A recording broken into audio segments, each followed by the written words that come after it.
Oi! Hoje a resenha do conto O Gato Preto, de Edgar Allan Poe, aqui desta coletânea da Dark Side de contos de Edgar Allan Poe, Medo Clássico.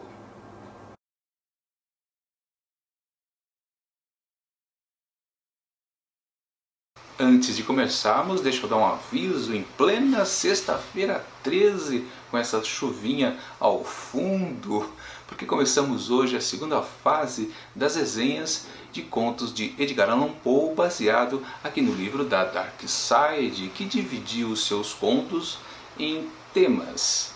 Começamos então o segundo, Narradores Homicidas, e hoje com O Gato Preto, amanhã no sábado com O Barril de Amontilado e finalmente no domingo encerramos com O Coração Delator. Vamos lá! Para aqueles que já nutriram afeição por um cão fiel e sagaz, não preciso me dar o trabalho de explicar a natureza ou a intensidade da gratificação que obtemos de tal vínculo. Há algo de altruísta e abnegado no amor de um animal que toca o coração daquele que pôde testar a miúde a amizade precária e a fidelidade leviana dos homens. Casei-me cedo e foi com alegria que descobri em minha esposa uma inclinação semelhante. Observando a afeição que eu tinha pelos animais domésticos, ela não hesitou em providenciar os mais adoráveis. Tivemos pássaros, um peixe dourado, um cão, coelhos, um mico e um gato. Esse é o trecho ali do meio do conto O Gato Preto, de Edgar Allan Poe, que conta a história deste homem que não é nominado e desta sua esposa que também não é nominada.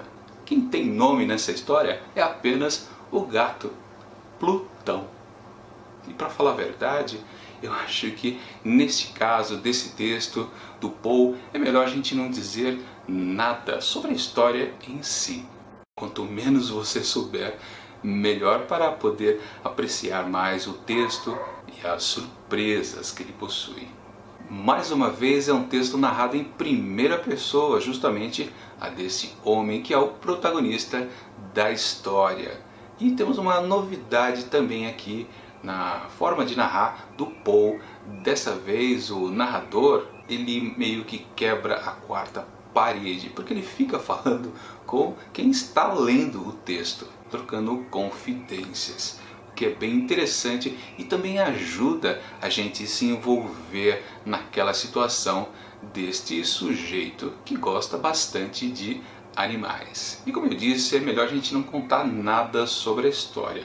No máximo que ele, embora gostasse muito de animais domésticos, por alguma razão, num certo dia, sem motivo aparente, ele começa a olhar desconfiado para o gato, para o Plutão.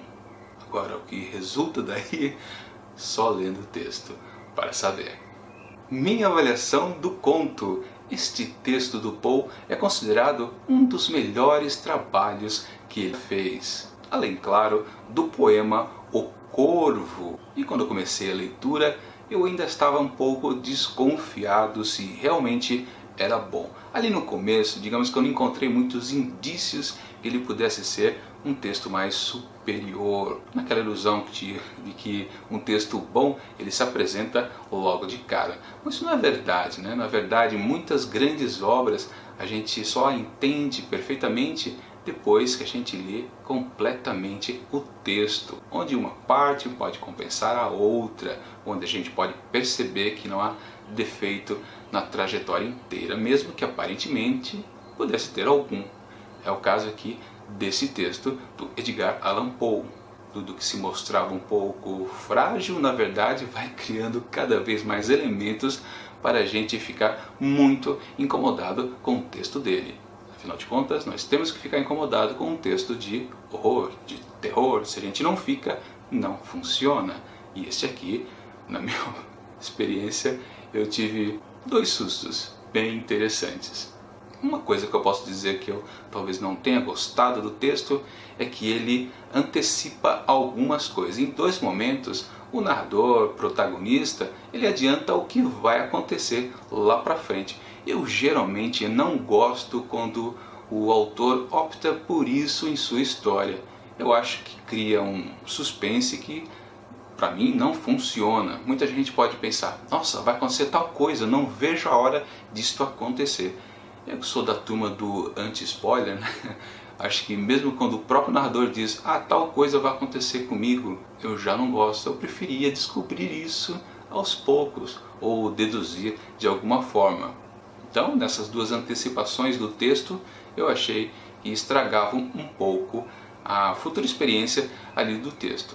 A primeira, nem tanto, já a segunda estragou um pouco mais. Claro que eu não vou dizer nenhuma das duas aqui, é melhor você ler o texto e curtir a experiência de lê-lo, que é muito boa. Realmente é um dos melhores textos do Poe. Ainda que eu não tenha lido tudo, na verdade eu estou começando com este projeto a ler Edgar Allan Poe. Uma coisa também interessante a se dizer deste personagem narrador é que ele também é um sujeito inteligente. Aliás, até agora não apareceu nenhum sujeito de pouca cultura aqui nos personagens do Poe.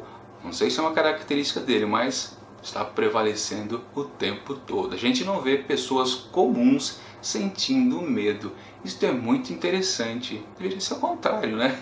Pessoas mais instruídas não sentirem angústia ou não serem, por exemplo, tão malucos, como é o caso aqui desse protagonista, né? Que a gente vai percebendo uma certa loucura nele aos pouquinhos.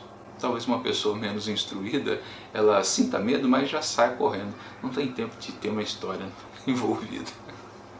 Enfim, para O Gato Preto de Edgar Allan Poe, eu atribuo, claro, eu concordo, é o melhor texto dele. 5 asteriscos.